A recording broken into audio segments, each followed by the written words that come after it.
राजपूत कहते हैं कि बूंदा मीणा हमारा बाप है। मैं राजपूतों से कहना चाहता हूँ, आप क्यों फर्जी बाप बनाते हो? हमारे जो क्रांतिकारी उनको अपना बनाते हो। क्या आपके पास आपके बाप नहीं है क्या? अगर ये मीणा समाज बोलने पे आया तो पता होना चाहिए राजपूत समाज को भी। हमारे जो समाज के लोग हुए उनपे यहाँ पे कभी भी अपना अधिकार मत थोपो, और नहीं तो अगर मीणा समाज ने इतिहास पढ़ना शुरू कर दिया तो ना तो महाराणा प्रताप बचेंगे, ना ही पृथ्वीराज चौहान बचेंगे। और आप लोगों ने सुना होगा साहब, बूंदी में बूंदा मीणा हुए थे, बड़ी लड़ाई लड़ी।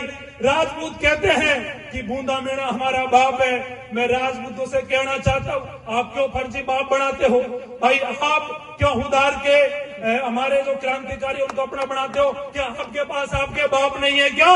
अगर ये मीणा समाज बोलने पे आया तो पता होना चाहिए राजपूत समाज को भी कि जब महाराणा प्रताप लड़ाई लड़ रहे थे तो पुंजा भील ने उनको विजय दिलाई थी। मेरे भाइयों, पुंजा भील नहीं होते तो महाराणा प्रताप लड़ाई नहीं जीतते। और आप लोगों को आज मैं एक बात बता के जा रहा हूँ, एक कुसुम मेघवाल है, एक महिला है जिन्होंने पीएचडी करी थी महाराणा प्रताप को लेकर। तो उन्होंने बताया था कि महाराणा प्रताप भी कभी आदिवासी हुआ करते थे, लेकिन कोई इतिहास लिखने वाला नहीं था, तो उनको राजपूत लिख दिया गया। मेरे भाइयों, जब बात करते हैं पृथ्वीराज चौहान की, आपने देखा होगा पृथ्वीराज चौहान हो, चाहे कई सारे ऐसे राजा थे, चाहे एमपी में जो रावत लगाते हैं उनका जो गोत्र है वो हमसे मिलता है।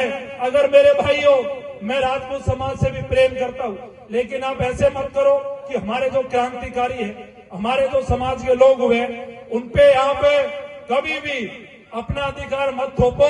और नहीं तो अगर मीणा समाज ने इतिहास पढ़ना शुरू कर दिया तो ना तो महाराणा प्रताप बचेंगे, ना ही पृथ्वीराज चौहान बचेंगे, और ना ही आपके और योद्धा बचेंगे। मेरे भाइयों, कहीं ना कहीं हमको इस बात का याद रखना है कि हमारा जो इतिहास है वो बहुत गौरवशाली इतिहास रहा है। और मेरे भाइयों, हमको इस इतिहास को कभी भी भूलना नहीं चाहिए और इस इतिहास को याद रखना चाहिए, क्योंकि इतिहास याद रहेगा तो बहुत सारी लड़ाइयां हम लड़ेंगे।